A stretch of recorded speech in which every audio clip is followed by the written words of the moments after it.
বিশালগড়ে জোড়া খুন, দুই ছেলের সামনে খুন স্বামী স্ত্রী, গুরুতর আহত দুই ছেলেও।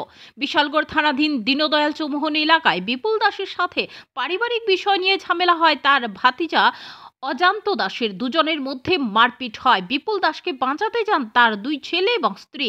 তাদের উপর দা দিয়ে এলোপাথারি কুপিয়ে রক্তাক্ত করে অজান্ত দাস ওরফে অচিন্ত ও তার বাবা বিষ্ণু দাস এবং ওনার স্ত্রী।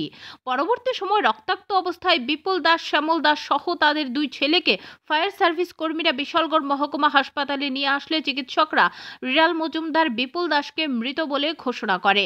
আশঙ্কাজনক অবস্থায় বিপুলের স্ত্রী শিবু দাসকে জিবি হাসপাতালে আনা হলে মৃত বলে ঘোষণা করে চিকিৎসক।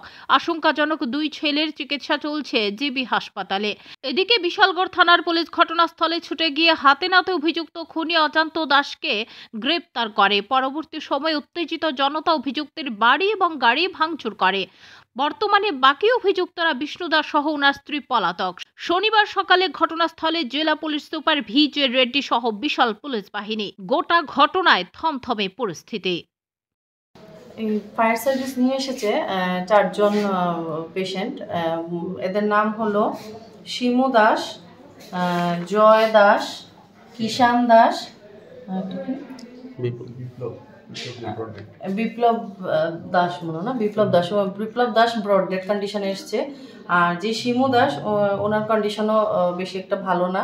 ওনার নেকের মধ্যে ইনসাইজড কাট ইঞ্জুরি আছে, পায়ের মধ্যেও কাট ইঞ্জুরি আছে, শার্প ইনস্ট্রুমেন্টের সাসপেক্টেড কাট ইঞ্জুরি।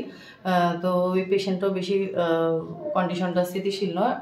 আর যে বাকি দুইজন আছে ওদেরও অনেক ইঞ্জুরিজ পাওয়া গেছে শরীরে, কাট ইঞ্জুরি অনেক জায়গাতেই আছে, চেস্টে, লেগে অনেক জায়গাতেই কাট ইঞ্জুরি পাওয়া গেছে। তো এদের 3 জনকেই ইনিশিয়াল ড্রেসিং আর ম্যানেজমেন্ট করার পর AGMC-তে ট্রমা সেন্টারে রেফার করা হয়। কোন জায়গা থেকে আনা হয়েছে? এদেরকে আনা হয়েছে উত্তম ভক্ত চৌমুহনীর সাইডে। কি হয়েছিল ঘটনাটা?